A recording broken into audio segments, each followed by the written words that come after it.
Hello, St. Michael community. I'm Will Nulton, proud and privileged to be your president. Welcome back to the latest installment of President's Points.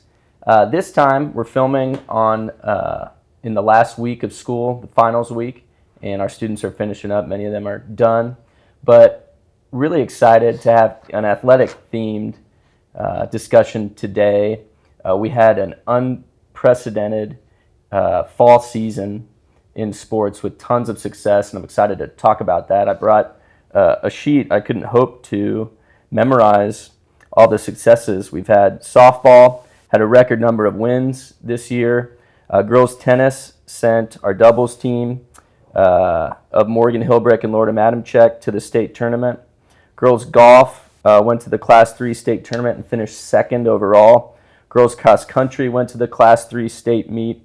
Boys cross country sent a number of runners to the Class 4 state meet with Colton Boulware finishing 11th in Class 4. Boys swim had a record-setting season. Ryder Green becoming the first boys swimmer at SMA to qualify for the state meet. Boys soccer won a district championship, and football won its first district championship and made it all the way to the state semifinal. So we're incredibly proud of all of those teams and all those individuals that make up those teams. It was a super fun year, fun fall season to be the Guardian, and we look forward now to the rest of our winter seasons that are off and running, as well as the spring.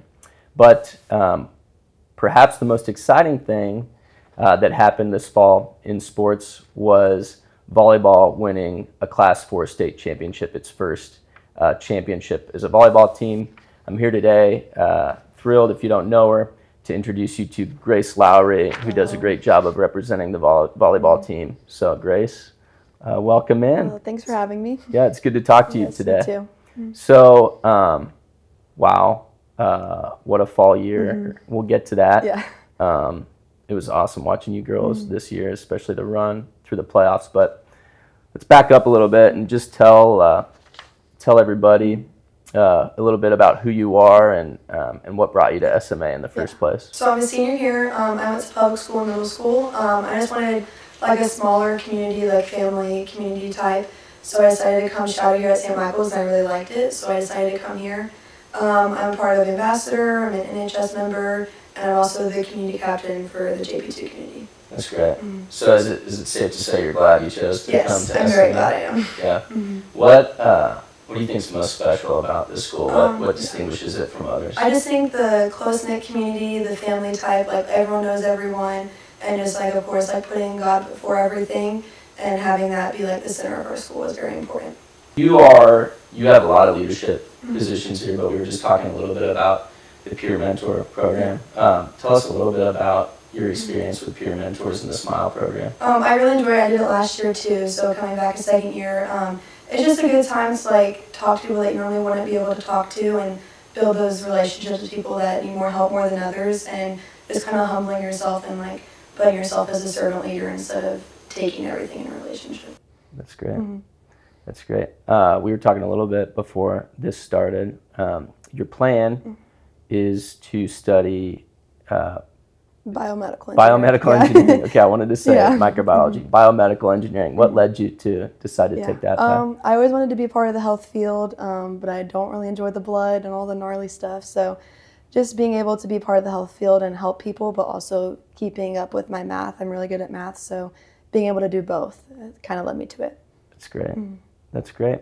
Well, yeah, I want to talk more about next steps for you, where you're going after St. Michael at the end of the interview. But for now, I want to hear about the volleyball program and maybe what's led to its success. I walk by often in the mornings where Coach Hanaway has a whiteboard that I think she uses, and so I kind of get into her mind a little bit. And it looks like you girls do a lot of goal setting. So tell me about that. Yeah. So over the summer, we went to MU volleyball camp, and we all went. It was a 3-day camp, and so they had a whiteboard with all their goals that they had in mind of all season. So we decided to take that. So the very first day of tryouts, all the girls went to the locker room by ourselves, and we took the whiteboard and we wrote down all of our goals. and like what we had in mind, so we're all on the same page for the whole season. And I think it obviously paid off. So just making sure we're all like bought in, doing the same goals, and it's like a clean slate that we all know like what we want to get through this season. So bringing that and then like bringing it out at practice, we look at it every day. And if someone or something like isn't meeting our goal, we kind of like talk about it and see what we can do to make sure we're hitting all of our goals. And was the state championship one of those goals? Yes, that was. That's great. That's great. Did as the year went on, I mean, when you started, I know you had it as a goal, but how certain were you that it would occur, or did it seem that it was more attainable as the year went on? Yeah, I definitely think it was. We only had 7 losses all year, and all those losses were either Kansas schools that competed in the state championship in one state, and then 2 Class 5 schools, and then 1 Class 4, which was Festus, that we ended up beating in the state championship. But there was a lot of games that we came back in. We had 2 5-set reverse sweep games, and just being able to come back after dropping the first 2 sets and coming back and winning really showed that like we were ready to like fight for every game. And at practice, like there wasn't any practices that we had that no one was putting half-hearted effort in, and like we were all bought in. And I think as the season went on, we were like, hey, like we're a good team, like we can compete with these big schools. So just knowing and having that confidence, we talk about confidence all the time. So just having that confidence like throughout the season and like playing for one another instead of playing for yourself really showed that we can do it as a team. One of the things I really enjoy seeing in our teams, and I think they all exhibit it, is toughness. I think that might be most true of the volleyball team from what I saw this year. You had some tough matches. And you had those losses that you mentioned, including the team that you eventually beat in the championship game. So how did you, as a team, come to be so tough? Was it a matter of just the girls who showed up here to play, or was that something you developed together? I think it's something we developed like since freshman year, like especially the seniors. Like we have like been through rough, like tough practices. Like we have a very tough mindset, and I think we've all been bought in. Like same with the juniors, they've been here for 3 years too. So I think like the biggest person we had to like get on board with the tough was like our freshman that started Sailor.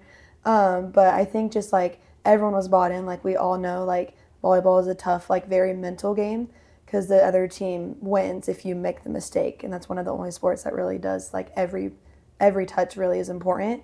So I think just practicing like every point matters.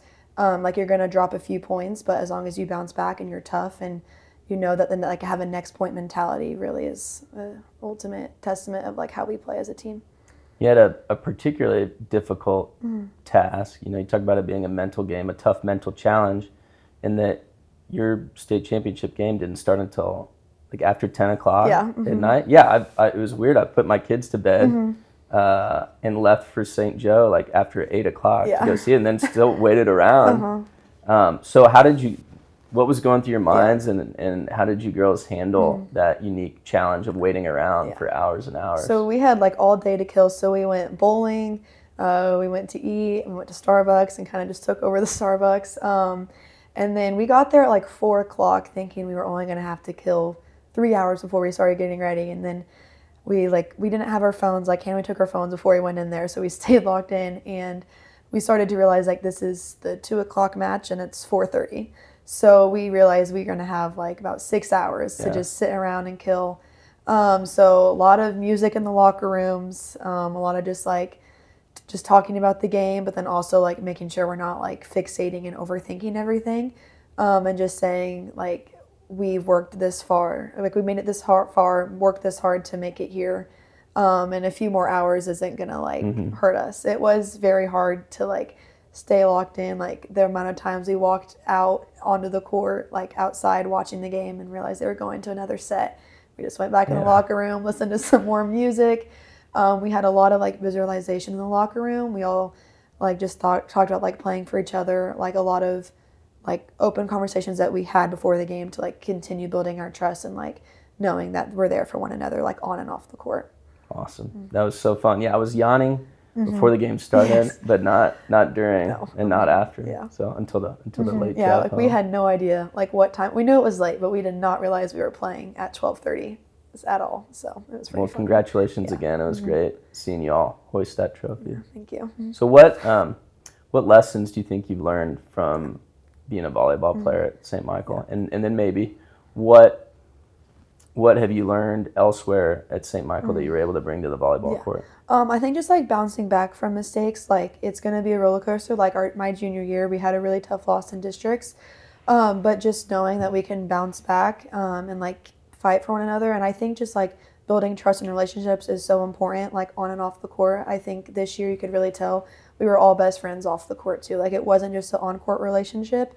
And I think that really helped, and it kind of taught me that relationships are very important, and you want to have these people in your circle, and they can help you like on and off the court. And it's not just something that you're playing a game with each other, but you're also there to like build family and build trust with one another.